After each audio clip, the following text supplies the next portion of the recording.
Hi అండి, welcome to my channel Sesi tales. ఇవాళ మనము అరటికాయ ఫ్రై ఎలా చేసుకుందాం చూసిద్దామో చేయండి. కావాల్సిన పదార్థాలు అరటికాయలు, ఉల్లిపాయ, పచ్చిమిరపకాయలు.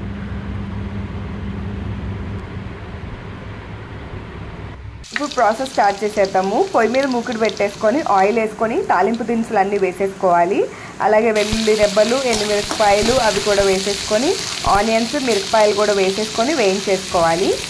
ఇవి కొంచెం వేగిన తర్వాత కొంచెం కరివేపాకు కూడా వేసేసుకోవాలి.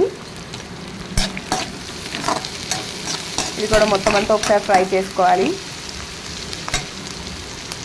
ఇవి కొంచెం ఫ్రై అయిపోయిన తర్వాత ఇప్పుడు తగినంత పసుపు వేసేసుకోవాలి. అలాగే అరటికాయ ముక్కలు కూడా వేసేసుకోవాలి. వేసేసుకొని మొత్తం కలిపేసుకొని ఒకసారి మగ్గిచ్చేసుకోవాలి మూత పెట్టుకొని. కొంచెం సేపు ఒక 5 minutes అలా మగ్గించుకున్న తర్వాత సరిపడా సాల్ట్ వేసేసుకోవాలి.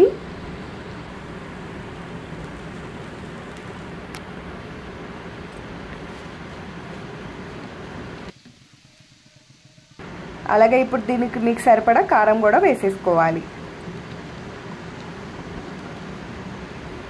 మొత్తం అంతా మిక్స్ చేసేసుకొని మళ్ళీ ఫ్రై చేసేసుకోవాలి బాగా అరటికాయలు వేగే వరకు. ఇది కొంచెం ఫ్రై అయిన తర్వాత పైనుంచి కొత్తిమీర వేసుకొని మళ్ళీ మూత పెట్టుకొని ఒక 2 minutes అలా ఉంచేసుకొని పొయ్యి కట్టేసుకొని దించేసుకోవటమే. అంతే అండి, వేడి వేడిగా అరటికాయ ఫ్రై రెడీ. ఎంత ఈజీగా ఉంది కదా ప్రాసెస్. మీరు కూడా టేస్ట్ చేసి ట్రై చేసి ఎలా ఉందో కామెంట్ చేయండి. Don't forget to like, share, subscribe to Sesi tales. Thank you.